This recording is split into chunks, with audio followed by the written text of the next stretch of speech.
Hello बच्चों, स्वागत हमारे यूट्यूब चैनल फिजिक्स विद के उत्तम में। और आज हम लोग 12th क्लास के फिजिक्स में जो चैप्टर चल रहा है सेमीकंडक्टर, उसका आज हम लोग लेक्चर नंबर 8वां पढ़ने जा रहे हैं। और आज का टॉपिक है कि रेक्टिफायर क्या होता है, यानी दृष्टकारी क्या होता है, और उद्दृष्टकारी के रूप में हम सेमीकंडक्टर से बनी जो युक्त होती है पीएन जंक्शन डायोड, उसका यूज हम किस प्रकार से करते हैं।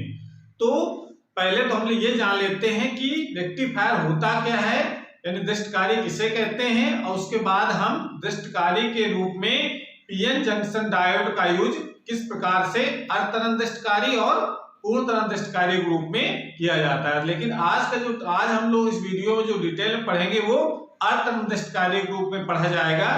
तो पहले हम लोग जान लेते हैं कि दृष्टकारी होता क्या है। तो दृष्टकारी एक ऐसी डिवाइस है, ऐसी युक्ति है जिसकी सहायता से हम प्रत्यावर्ती धारा को दृष्ट धारा में परिवर्तित करते हैं, ठीक है ना। यानी अल्टरनेटिंग करंट को डायरेक्ट करंट में जिस युक्ति द्वारा परिवर्तित किया जाता है उसे हम कहा जाता है, उसे हम कहते हैं दृष्टकारी यानी रेक्टिफायर, ठीक है ना। और इस प्रक्रिया को यानी प्रत्यावर्ती धारा को दृष्ट धारा में परिवर्तित करने की जो प्रक्रिया होती है उसको कहा जाता है रेक्टिफिकेशन यानी दृष्टिकरण कहते हैं।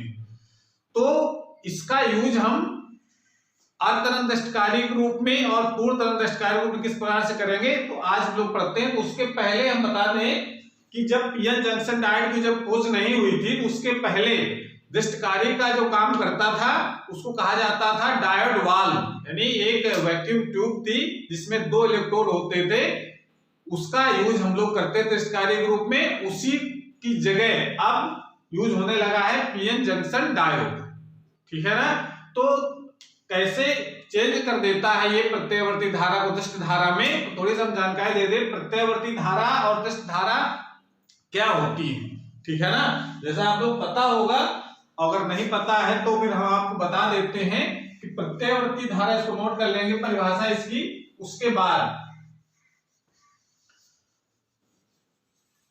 प्रत्यावर्ती धारा का मतलब हो गया कि अगर हम उसके मैग्नीट्यूड को समय के साथ रिप्रेजेंट करें, इस तरफ क्या रखें टाइम और इस तरफ रखते हैं उसका मैग्नीट्यूड, यानी प्रत्यावर्ती धारा है हमारी ये आई। प्रत्यावर्ती धारा पता है कि मूल बिंदु से ऊपर भी जाती है और नीचे भी जाती है, ये हमारी है प्रत्यावर्ती धारा। और ये चीज अगर हम बनाना चाहें दृष्ट धारा में, तो इस तरफ समय को रिप्रेजेंट करेंगे हम लोग और इस तरफ रहेगा उसका मैग्नीट्यूड यानी करंट का। ये है दृष्ट धारा, दृष्ट धारा। प्रत्यावर्त धारा की बात करें, प्रत्यावर्त धारा का जो तरंग रूप हम लोग इस प्रकार से प्रदर्शित करते हैं। ये क्या बताता है कि समय के साथ साथ जैसे समय बदलेगा, मान लो समय 0 है तो इसका प्रत्यावर्त धारा का मान लो यहाँ प्रत्यावर्त धारा 0 है। जैसे समय बदला यानी समय बढ़ा, धारा का मान बढ़ा और बढ़ करके सबसे मैक्सिमम हो गया, जिसको लोग कहते हैं शिखर मान, धारा का शिखर मान कहा जाता है। फिर घटना शुरू हो गया, बढ़ते घटते फिर शून्य हो गया, शून्य होते होते फिर दूसरी दिशा में बढ़ा, डायरेक्शन चेंज हो गई। पहले देखिए इस तरफ प्लस और इस तरफ माइनस, तो पहले प्लस डायरेक्शन में फिर माइनस, माइनस का मतलब उसकी डायरेक्शन चेंज हो गई। मान लो किसी परिपथ में करंट अगर फ्लो हो रही है तो पहले कुछ समय इस तरफ प्रवाहित होती है और उसके बाद थोड़ी देर बाद उसकी डायरेक्शन इस तरफ हो जाती है, ठीक है ना। यानी डायरेक्शन चेंज हो जाती है, मैग्नीट्यूड तो चेंज हो ही रहा है, यानी उसका परिमाण तो चेंज हो रहा है समय के साथ, लेकिन उसकी डायरेक्शन भी चेंज हो जाती है। ऐसे हम धारा को कहा जाता है प्रत्यावर्ती धारा। दृष्ट धारा का मतलब क्या है, तो दृष्ट धारा का जो तरंग रूप हम लोग इस प्रकार से दिखाते हैं कि जैसे जैसे समय चेंज हो रहा है तो उसका मैग्नीट्यूड तो चेंज हो रहा है लेकिन डायरेक्शन नहीं चेंज हो रही। समझ आ रहा है, यानी कि ऐसा नहीं कि ये भी प्रत्यावर्ती धारा ग्राफ, तो इसमें देखिए इसमें मैग्नीट्यूड तो चेंज हो रहा है समय के अनुसार, बढ़ रहा है, मैक्सिमम हो गया, फिर मिनिमम हो गया, फिर मैक्सिमम हो गया, ये चल रहा है ग्राफ, ठीक है ना। लेकिन डायरेक्शन चेंज नहीं हुई, इस तरफ इसका ग्राफ नहीं आया है, यानी डायरेक्शन चेंज नहीं। करंट की अगर किसी प्रतिरोध में या किसी भी चालक में अगर हम करंट प्रवाहित करें तो उसकी डायरेक्शन हमेशा एक ही दिशा में रहे, ठीक है ना, उसको कहा जाता है दृष्ट धारा। तो ये प्रत्यय धारा हो गई जिसका परिमाण और दिशा समय के साथ चेंज होता है। इसमें परिमाण तो चेंज होता है, हो भी सकता है और नहीं भी हो सकता है, लेकिन डायरेक्शन चेंज नहीं होती है। ऐसी धारा को कहा जाता है दृष्ट धारा, यानी इसको डीसी कहते हैं हम लोग, डायरेक्ट करंट, और इसको कहा जाता है एसी यानी अल्टरनेटिंग करंट। ठीक है, तो इस प्रकार से अब हम जो पढ़ने जा रहे हैं बहुत इंपॉर्टेंट टॉपिक है कि पीएन जंक्शन जो डायोड होता है, पीएन जंक्शन डायोड होता है, उसको हम कैसे यूज करते हैं कि ये डायरेक्ट जो अल्टरनेटिंग करंट है वो डायरेक्ट करंट में चेंज हो जाए। ठीक है ना, तो हेडिंग लगाइए इसमें कि पीएन जंक्शन डायोड का उपयोग दृष्ट कार्य के रूप में किस प्रकार से करते हैं। तो इसका यूज दो है। पीएन जंक्शन डायोड का उपयोग दृष्ट कार्य को दो प्रकार से किया जाता है। पहला है अर्धतरंग दृष्ट कार्य के रूप में और दूसरा है पूर्ण तरंग दृष्ट कार्य के रूप में। तो आज हम लोग पढ़ेंगे केवल अर्धतरंग दृष्ट कार्य के रूप में। तो हेडिंग लगाइए, नोट कर लें, उसके बाद फिर हेडिंग लगाएंगे पीएन जंक्शन का उपयोग अर्धतरंग दृष्ट कार्य के रूप में। ठीक है, बिगाड़ दिया जाए।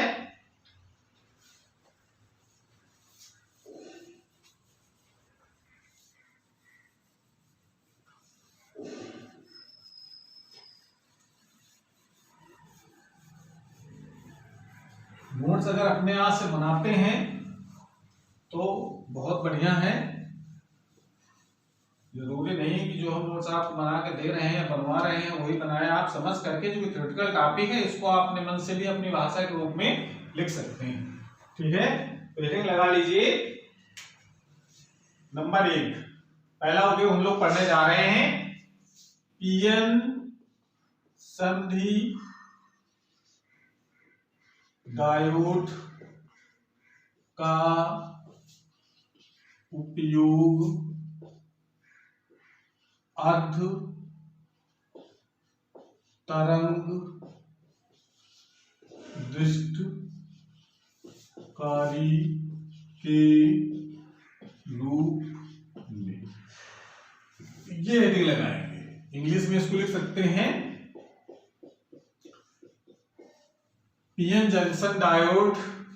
इंग्लिश में अगर लिखना चाहे तो लिख सकते हैं PN junction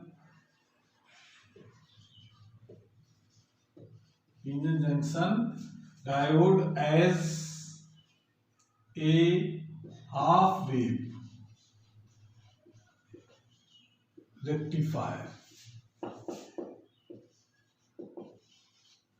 half wave rectifier इस किस तरीके से करते हैं, तो पहले इसका सर्किट हम लोग समझ लें, और सर्किट अगर समझ में आ जाएगा तो फिर कोई समस्या नहीं, इसकी भाषा भी अपने मन से लिख सकते हैं। तो इसका यूज हम लोग इसमें केवल हम एक डायोड वाल्व यूज करते हैं, पीएन जंक्शन डायोड यूज करते हैं। और एक पीएन जंक्शन डायोड का जो सिंबल है हम लोग पता है कि एक त्रिभुज और एक लाइन द्वारा प्रदर्शित किया जाता है। इस प्रकार से ये P और ये N पार्ट होता है इसका, और इसको हम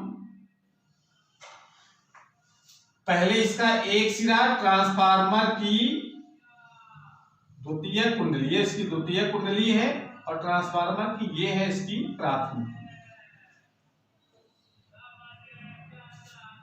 और ये इसका अल्टरनेटिंग सोर्स है जिस, ठीक है ना, ये एसी सोर्स हो गया।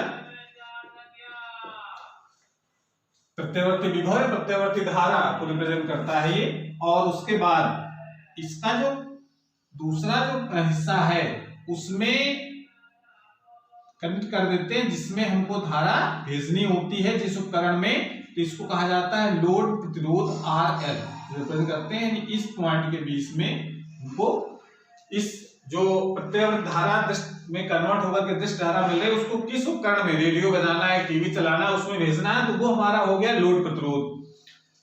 ये हम नाम लिख लेते हैं A और B, और ये P टाइप N टाइप हो गया, और ये हमारा लोड प्रतिरोध हो गया C और D। ठीक है, पीएन जंक्शन डायोड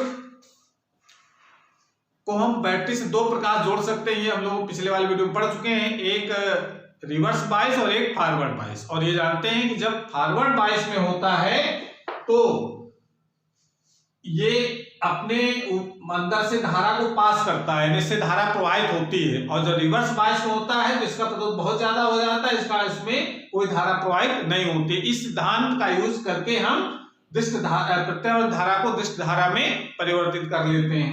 अब देखिए वर्किंग क्या लिखा जाएगा कि पहले बात तो इसमें चूंकि ये प्रत्यावर्ती स्रोत लगाया हमने, तो प्रत्यावर्ती वोल्टेज पहले आधे चक्र में ए सिरा धनात्मक होगा, बी सिरा ऋणात्मक होगा। समझ में आ रहा है? यानी पहला मान लेते हैं पहले आधे चक्र में ये सिरा धनात्मक है और ये सिरा ऋणात्मक है। प्रत्यय धारा बताया हमने आधे चक्र में एक दिशा में, आधे चक्र में दूसरी दिशा में प्रवाहित होती है। तो आधे चक्र जब आएगा तो ए सिरा धनात्मक होगा और बी सिरा ऋणात्मक होगा। भाई जिस प्रत्यावर्ती धारा को परिवर्तित करना होता है उसको कहां लगा देते हैं हम? इस ट्रांसफार्मर की ये जो पहली जो कुंडली है उसके सिरों पर लगा देते हैं। ये इधर हम क्या लगाएंगे? प्रत्यावर्ती वोल्टेज।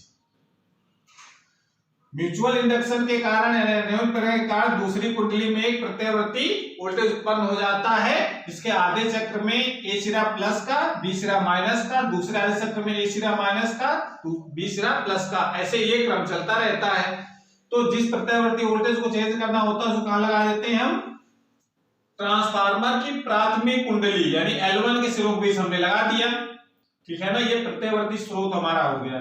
उसके बाद ये म्यूचुअल इंडक्शन का दूसरी कुंडली में प्रत्यावर्ती विभव उत्पन्न हुआ, और जब ए सिरा धनात्मक होगा और बी सिरा ऋणात्मक होगा उस स्थिति में क्या होगा? ये जो पीएन जंक्शन डायोड है वो अग्र अभिनत में होगा, यानी फॉरवर्ड बायस, पी को पॉजिटिव और एन को नेगेटिव जोड़ा जाता है, तो ये फॉरवर्ड बायस कहलाती है अग्र अभिनत। तो अग्र अभिनत होने के कारण इसका जो प्रतिरोध होता है जंक्शन डायोड का वो बहुत कम होता है, जिस कारण इसमें धारा प्रवाहित होती है।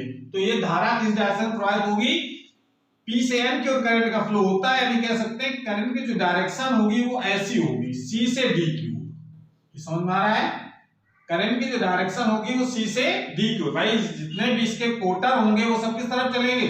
एन की तरफ, और कोटर की डायरेक्शन में ही करंट का फ्लो माना जाता है। या इलेक्ट्रॉनों की विपरीत दिशा मानते हैं तो एन जो इलेक्ट्रॉन होंगे वो इस दिशा में चलेंगे, पी की ओर। तो इलेक्ट्रॉन की विपरीत दिशा में आए तो धारा की डायरेक्शन ये हो गई। तो इसमें धारा की डायरेक्शन सी से डी की ओर हम प्रवाहित होती है। ठीक है ना?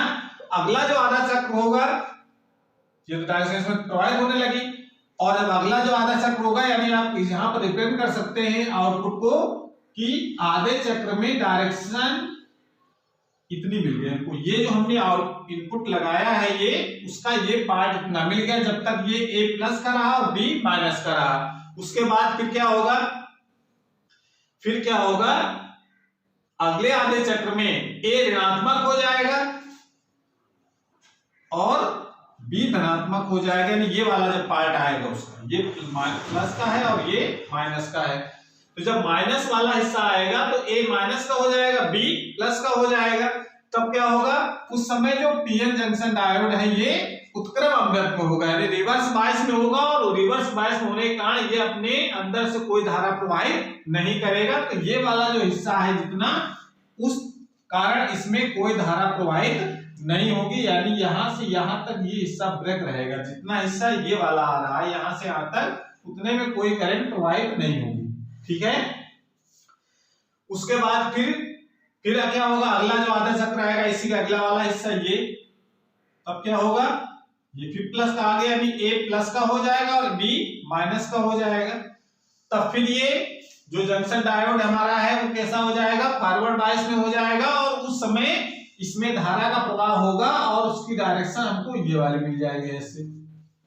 तो इसका मतलब इतना हिस्सा कट करके फिर हमको करंट फ्लो होने लगी। उसके बाद फिर अगला आधा चक्र आएगा, जब इधर वाला हिस्सा आएगा तो ये माइनस का ये प्लस का, तो फिर करंट का फ्लो नहीं होगा, यानी कह सकते हैं कि यहां से यहां तक करंट ब्रेक रहेगी। उसके बाद फिर अगला जब आएगा ये प्लस का एक माइनस का, तो फिर हमको करंट मिलेगी। इस प्रकार से ये कह सकते हैं कि जब हम अर्धरंध्रकारी रूप में जब इसका यूज कर रहे होते हैं तो इसमें करंट लगातार नहीं मिलती है, रुक रुक करके मिलती है। अब इसी कारण उसका कोई ज्यादा यूज भी नहीं है। भाई करंट हमको लगातार चाहिए, रेडियो अगर बजाना है तो हमको रुक रुक करके थोड़ा सुनना है गाने, लगातार बजना चाहिए। और अगर हम ये वाला लगा देंगे हाफ रेक्टिफायर तो करंट रुक रुक करके प्रवाहित होगी, यानी रेडियो जो है वो लगातार नहीं बजेगा, इसलिए इसका यूज नहीं होता अर्धदृष्टकारी ग्रुप में, ज्यादा इसका यूज कहीं नहीं है। ठीक है ना। तो इसकी वर्किंग हम लोग कैसे लिखेंगे, यानी ये हमने क्या क्या बनाया है इसमें, ये निर्गत दृष्ट धारा है, निर्गत दृष्ट धारा ये प्राप्त हो रहा, और ये हमारा है ये निवेशी प्रत्ययवर्ती धारा है, ये इधर हमने लगाया। ठीक है ना। तो इस प्रकार से चूंकि इसमें प्रत्ययवर्ती जो धारा हमने लगाई है उसका केवल आउटपुट में आधे तरंग प्राप्त हो रहे हैं, यानी जो पूर्ण तरंग जो हमारी है अल्टरनेटिंग करंट की, उसका केवल आधी तरंग हमको प्राप्त होती है आउटपुट में, इसलिए कहा जाता है अर्ध तरंग दृष्टकारी के रूप में। ठीक है ना। अब इसकी भाषा को आप लिख सकते हैं, सर्किट बना लीजिए, उसकी भाषा भी हम लिखवा देते हैं आपको, बना लो पहले, इसको बना लिया।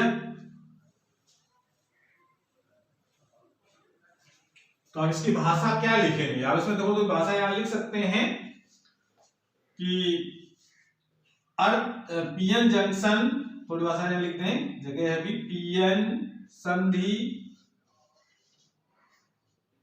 डायोड का उपयोग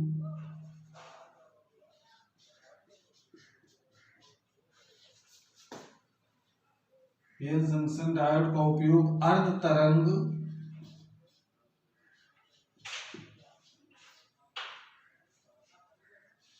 दृष्टकारी के रूप में करने के लिए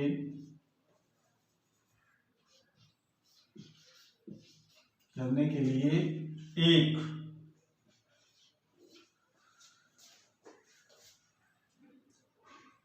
डायोड को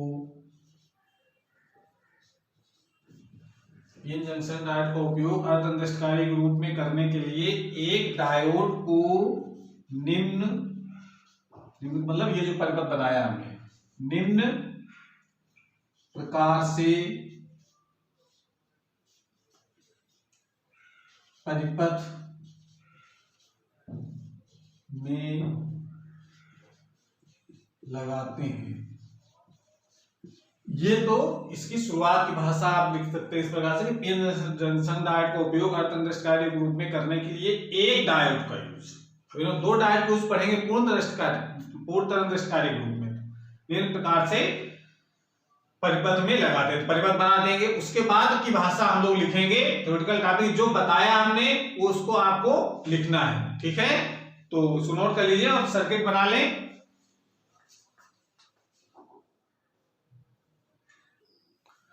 तो उसकी भाषा को हम लोग इस प्रकार से लिख सकते हैं कि जिस प्रत्ययवर्ती वोल्टेज को दृष्ट वोल्टेज में परिवर्तित करना होता है उसे ट्रांसफार्मर की प्राथमिक कुंडली L1 के सिरों के बीच लगा देते हैं।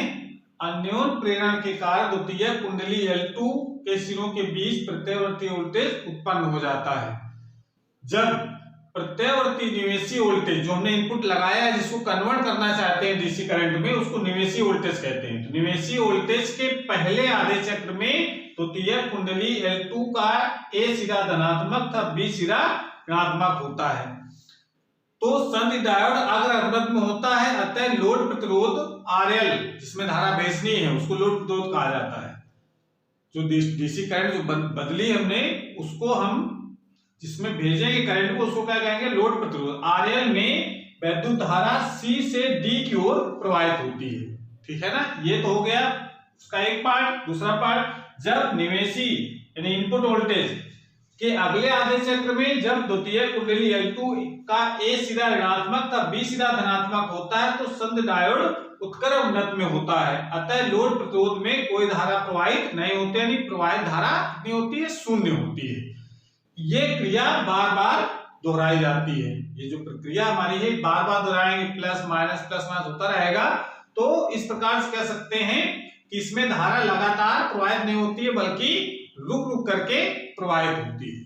ठीक है, सो नोट कर लीजिए पहले उसके बाद थोड़ी 2 लाइनें और लिख लेंगे, वीडियो पॉज करके नोट कर लें। भाषा आप अपने मन से भी लिख सकते हैं इसकी।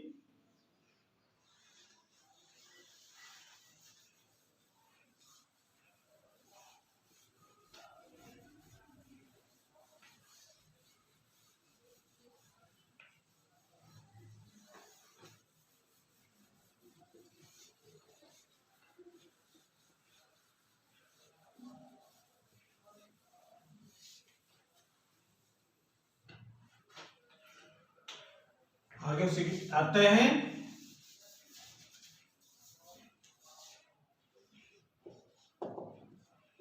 इस प्रक्रिया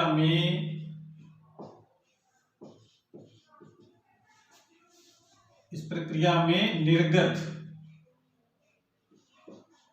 मतलब आउटपुट, निर्गत दृष्ट धारा कह सकते हैं इसको। निर्गत दृष्ट धारा रुक कर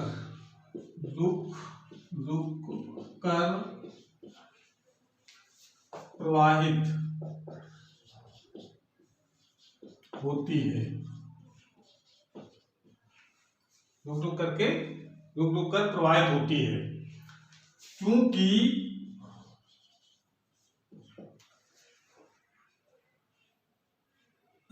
निवेशी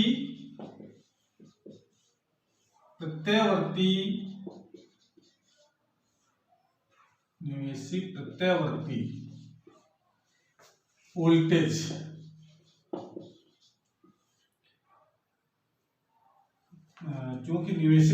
वोल्टेज के पूर्ण तरंग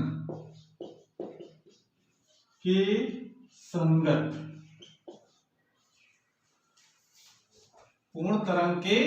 संगत निर्गत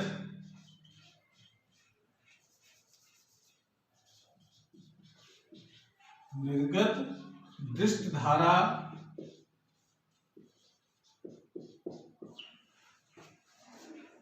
अर्ध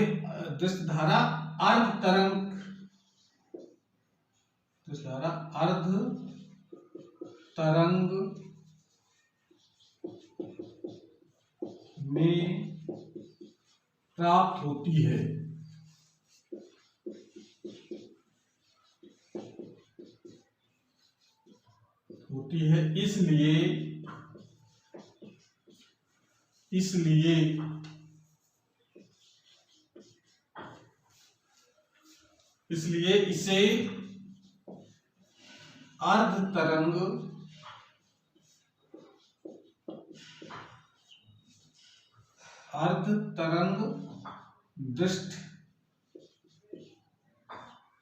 इसलिए इसे अर्ध तरंग दृष्टि दृष्टिकरण कहते हैं। रेक्टिफिकेशन जो कि निवेशी प्रत्यावर्ती वोल्टेज के पूर्ण तरंग के संगत, यानी पूर्ण तरंग हमने लगाया है, लेकिन आउटपुट में क्या मिला हमको? दृष्ट धारा तो मिली, लेकिन आधे तरंग में प्राप्त होती है, इसलिए इसे अर्ध तरंग दृष्टिकारी या अर्ध तरंग दृष्टिकरण कहते हैं। इस प्रक्रिया को अर्ध तरंग दृष्टिकरण कहा जाता है और इस पूरे सिस्टम को कहा जाता है अर्ध तरंग दृष्टिकारी। ठीक है, तो इस प्रकार से इसकी भाषा को हम लोग लिख सकते हैं। परिपथ बनाना बहुत जरूरी है। अगर हम निर्गत और निवेशी वोल्टेज को अगर ग्राफ में दिखाना चाहें तो भी हमने बनाया था, पुनः आप बना सकते हैं। ये आपका है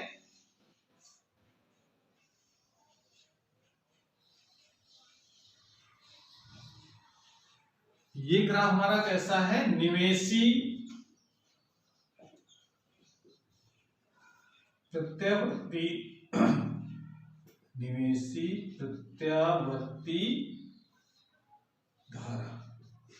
धारा या वोल्टेज, दोनों ग्राफ तो सेम ही होते हैं, धारा हो या वोल्टेज हो। निवेशी प्रत्यावर्ती धारा, और ये जो आउटपुट में जो मिल रही धारा हमको किस प्रकार से मिल रही है? रुक करके मिलती है। पहले आधे चक्र में मिली, फिर दूसरे आधा जो माइनस वाला था उसमें कोई धारा नहीं मिली, उसके बाद फिर मिल गई, फिर नहीं मिली। ये प्रक्रिया चलती रहती है। इसको कहा जाता है निर्गत दृष्ट